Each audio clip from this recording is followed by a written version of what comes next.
आज मैं एक छोटी सी कहानी नहीं, ऐतिहासिक तथ्य आपको पेश करने जा रहा हूं। उससे आप खेल समझ लेंगे कि जो विश्वविद्यालयों में और देश में जो हो रहा है वो क्यों हो रहा है। रितु को तो चूंकि परमानेंट नौकरी नहीं था तो निकाल दिया, लेकिन मुझे निकाल भी नहीं पा रहे। वो गले की हड्डी जो है मैं बना हूं, निकाल भी नहीं पा रहे हैं। लेकिन निकालने के अलावा जो कुछ भी करना चाहते हैं कर सकते हैं, वो सब कर रहे हैं।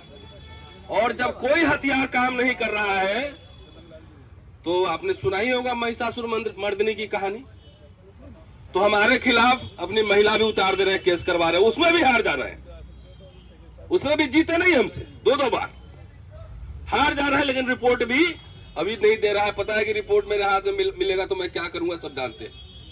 ये हाल है दोस्तों। पलासी की लड़ाई हुई थी सिराजुद्दौला के बीच और क्लाइव के बीच। क्लाइव ने पूरे भारत को जीत के ईस्ट इंडिया कंपनी के हवाले कर दिया था, पूरे भारत को। कभी जितना दक्षिणपंथी है, जितना कहता है अपने आप को राइट विंगर्स, संघी और ये, कभी देखे रॉबर्ट क्लाइव को कभी गाली देते हुए, नाम लेते हुए? नहीं। लेकिन लॉर्ड मैकाले जो कि आधुनिक शिक्षा की नींव रखा यहां पर, जिसने आईपीसी बनाया। आईपीसी मतलब इक्वलिटी बिफोर लॉ। एक क्राइम के लिए ब्राह्मण को भी वही सजा, शूद्र को भी वही सजा होगी, इवन अंग्रेज को भी वही सजा होगी। आजकल आईपीसी बदलने का खेल चल रहा है पार्लियामेंट में, देखा ना?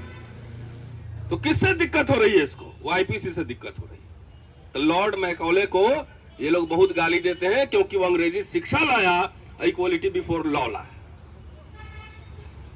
डॉक्टर अंबेडकर जब गांधी से मिले, उन्होंने कहा कि आई हैव नो होमलैंड, मेरी कोई मातृभूमि नहीं है। और यह भी कहा कि कोई भी आत्मसम्मानित दलित इस देश पे गर्व नहीं करेगा। यह बात सही है, आज भी सही है। उसका कारण बता रहा हूं। एक सुपारी किलर बाबा है उधर, सुपारी अयोध्या में, उस सबका सुपारी देते रहता है? अभी बोला है कि 4 आदमी फिट किए हैं स्वामी प्रसाद मौर्य को मारने के लिए, बोला है ना? मुझे कहता है कि पेड़ में बांध के रोज 1 इंच काटेंगे। वो राजेंद्र पाल गौतम के खिलाफ बोलता है कि इसको सुपारी दे रहा है, उसमें वो सरकार, उसकी नजर वहां पर नहीं जाती है। उसके खिलाफ एक क्रिमिनल सब जो है, इसके खिलाफ नजर नहीं जाती है। लेकिन हम खाली आ भी भर दे तो तुम्हारी भावना आहत हो जाती है। तुम्हारी भावना का ठेका हमने नहीं लिया है। बोलते रहेंगे। और हम क्या बोलेंगे? हमारे से पहले फूले और डॉक्टर अंबेडकर से नया मैं क्या बोलूंगा? पेरियार से नया मैं क्या बोलूंगा? मैं नया नहीं बोल सकता। जो बोल रहे थे वही बात रिपीट कर रहा हूं, तो मुझसे भावना आहत हो जाती है। ये थोड़ा बैकग्राउंड क्यों समझाया हमने कि जिनको दिक्कत थी आईपीसी से, इक्वलिटी बिफोर लॉ से, वो आज हुकूमत में है। 30 साल से मैं कैंपस में हूं, इस कैंपस में एज ए स्टूडेंट भी रहा, अब पढ़ा भी रहा हूं। 10 साल में जो स्थिति खराब हुई है, बदतर हुई है। आप देख लीजिए, पूरा कैंपस में हर जगह घेराबंदी हो गया है। बड़े बड़े लोहे के जंगले लग रहे हैं। हम लोग पूरा पैदल घूमते थे, वाइस चांसलर साहब भी चलते चलते मिल जाते थे। हर जगह घेराबंदी हो रही है। इतनी बदतर स्थिति कभी नहीं थी। वैचारिक लड़ाइयां हमारा उस समय भी होता था, लेकिन कभी किसी का छुट्टी नहीं रोका जाता था, कभी किसी का प्रमोशन नहीं रोका जाता था, रूटीन काम नहीं रोका जाता था। आज क्या है? अब तो प्रोफेसर की बात करके गए। मैं तो कह रहा हूं यहां पे 80% प्रिंसिपल का अगर आप मार्कशीट चेक करा दो और राइटिंग चेक करा दो, 80% प्रिंसिपल जेल में जाएगा। जेल में 80%। हमारे ही कॉलेज के प्रिंसिपल, वो कैसे प्रिंसिपल बनी है, कौन से पॉइंट्स जोड़े हैं, कौन से लेख है, कौन से आर्टिकल है, पूरे दुनिया को नहीं पता है। पूरे किसी को नहीं पता है। अरे भाई, मैं लिखता हूं तो मेरी किताबें जाके देखो, अमेज़न पर टाइप करो ना, और दुनिया के किसी कमिटी से चेक करा लो। तुम छुपा के क्यों रखे हो?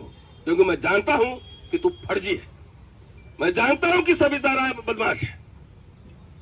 इसलिए कि 500 मीटर है हमारे कॉलेज में और दौलत राम कॉलेज की दूरी, 500 मीटर। यहां पे कोई और कानून है और वहां पे कोई और कानून है। मतलब विदेश हमको लेक्चर देने जाना है तो दिल्ली पुलिस के भाई लोग को दिक्कत हो रही है। तो सुन लीजिए, इस मन से कह रहा हूं, कि न्यायालय में मुझे भरोसा है, संविधान में भी भरोसा है, सड़क पर भी भरोसा है। सड़क पे भी लड़ेंगे और जो आईओ उसमें शामिल है उसको कोर्ट से सजा भी दिलवाएंगे, चाहे सुप्रीम कोर्ट तक क्यों नहीं लड़ना पड़े, क्योंकि उनकी वजह से ये यूनिवर्सिटी वाइस चांसलर और प्रिंसिपल प्ली ले रहा है, छुट्टी भी नहीं दे रहा है पढ़ने के लिए। ये अनपढ़ों की जमात बनाना चाहता है विश्वविद्यालय। मैं 5 साल से छुट्टी मांग रहा हूं कि मुझे किताब छापना है, किताब लिखना है, एडिटिंग करना है, छुट्टी नहीं मिल रहा है। लेक्चर देने के लिए बाहर परमिशन नहीं है, प्रमोशन नहीं है। मैं जानता हूं कि यह सब घटना नहीं संकेत है कि आप मनुस्मृति को मानते हैं और आपने मनुस्मृति लागू किया हुआ है।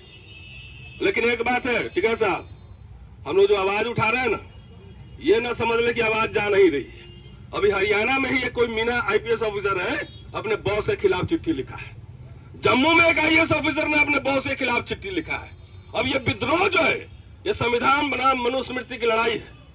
ये मनुस्मृति के खिलाफ विद्रोह शुरू हो गया है। यहाँ बैठे रहिए, चिंगारी भर गई रहे, प्रमोशन उन्होंने तो होते रहेगा, उसकी परवाह कौन कर रहा है। मुझे लिखने पढ़ने सोचने बोलने से क्यों तुम रोक सकते हो क्या? ये नहीं रोक सकते हो। अब तुम प्रोफेसर रहोगे, बाउंड्री के कॉलेज बाउंड्री के बाहर निकलोगे तो रिक्शा वाला भी नहीं जानता भाई हमारा रिक्शा वाला, ये तुम्हारी पहचान है।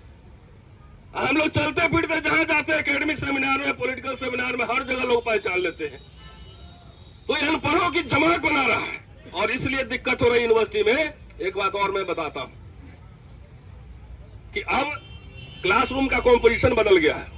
SC ST OBC भी सब आ रहे हैं इसमें, सब तरह के काले पीले नीले सब तरह के बच्चे दिख रहे हैं। हमारे जैसे काले भी दिख रहे हैं, टिकैत साहब जैसे गोरे बच्चे भी दिख रहे हैं।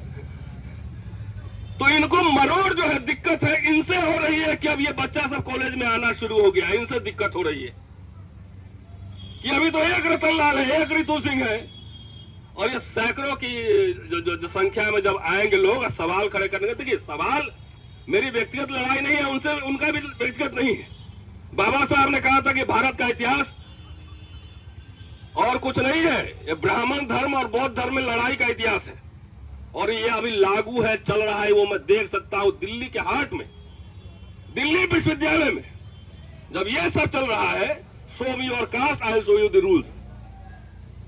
संप्रदायवाद और जातिवाद दोनों एक सिक्के के पहलू हैं। अब पुलिस वाला लोग भी क्या करें, इनके अपने बॉसेस का जो है सलाम बजाना पड़ता है। अभी एक और केस हुआ इलाहाबाद यूनिवर्सिटी में, उसमें ही भावना हाथ है।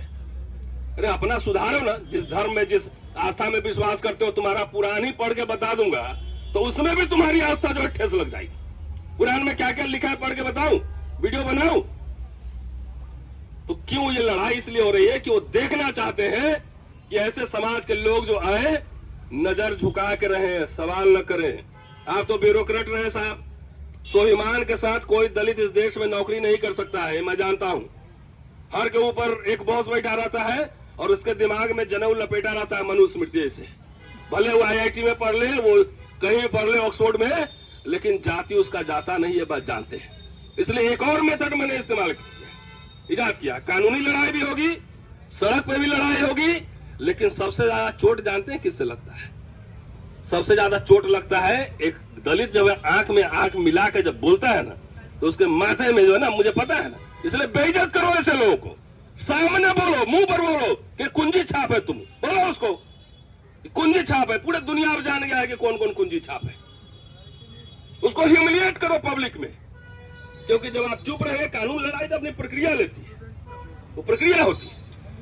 लेकिन जब आंख में आंख मिला के रोज लड़ोगे ना, तो उनके पुरखे ऊपर जो है ना, पुरखे होंगे ऊपर, तो उनको भी हड्डी में चोट लगता है कि एक दलित से सुन के आया है। मैं जानता हूं, गांव में देखा था हमने, तो वो साइकोलॉजी में जानता हूं। इसलिए जो भी साथी इस तरह का हो, बाबा साहब बार बार कह रहे हैं कि बात सिर्फ रोटी का नहीं, स्वाभिमान की बात है, स्वाभिमान की लड़ाई है। ये हमारा स्वाभिमान तोड़ना चाहते हैं, किसी कीमत पर ये हमें बर्दाश्त नहीं है। मैं किसी दुनिया के किसी जोड़े को कह रहा हूं, 2 प्रिंसिपल है, खाली बायोडाटा उठा ले और दोनों को ईमानदारी से खाली दिखा दे कि ये इसका बायोडाटा है।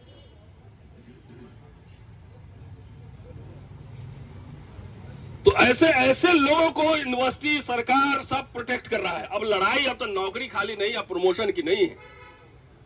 कहते हैं ना, शैतान की जो जान है वो कहां पे बैठती व्यक्ति है। तो ये सरकार सबको प्रोटेक्ट कर रही है, बीजेपी आरएसएस वाले ये लोग प्रोटेक्ट कर रहे हैं, ऐसे पुलिस वाले को, ऐसे वीसी को, ऐसे प्रिंसिपल को। अब लड़ाई तो ये सरकार उखाड़ने तक चलेगी। जब तक सरकार नहीं उखाड़ेंगे, जब तक हिलाएंगे नहीं, तब तक ये लड़ाई जारी रहेगी। इसलिए साथियों, ये लड़ाई हमारी व्यक्ति हमारे साथ जो हो रहा है, रितु के साथ जो हो रहा है, ये रतन लाल मैं हूं इसकी वजह से थोड़ी हो रहा है। ये इसलिए हो रहा है कि मैं खास समुदाय में पैदा हुआ हूं, इसलिए हो रहा है। ये समाज की लड़ाई है। और मैं इस मंच से अपील भी कर रहा हूं कि जितने लोग सुनेंगे, आने वाले चुनावों में भाजपा को हराओ, पहले भाजपा को हराओ। अग्निवीर लाया, सारे खेतिहर लोग ही सिपाही बनते थे ना पुलिस में और मिलिट्री में। अब देखिए अग्निवीर शहीद भी हुआ तो उसको शहीद को दर्जा नहीं मिल रहा है। किसान मूवमेंट के साथ ये क्या करना चाहते हैं सब लोग जान रहा है। वो खालिस्तानी है तो ये है, हम लोग बोले तो अरबन नक्सल है। तो तुम कौन है ये बता, तुम अंग्रेजों का दलाल मुखबिर। आजादी की लड़ाई में तुम्हारी क्या भूमिका थी ये बताओ। संविधान को बनाने में तुम्हारी क्या भूमिका थी ये बताओ। तो ये सर्टिफिकेट देंगे जो खुद जो है राष्ट्र विरोधी थे। कोई इनका आंदोलन का इतिहास नहीं है। जब संविधान लागू हुआ, संविधान को नहीं मानने के लिए पहले ऑर्गेनाइजर में लेख इन्होंने छापे थे, अंबेडकर का पुतले जलाए थे, और कल्याण में पूरा सीरीज छपता था गोरखपुर से। तो साथियों, ये डरने की बात नहीं है। जो डर गया समझो मर गया।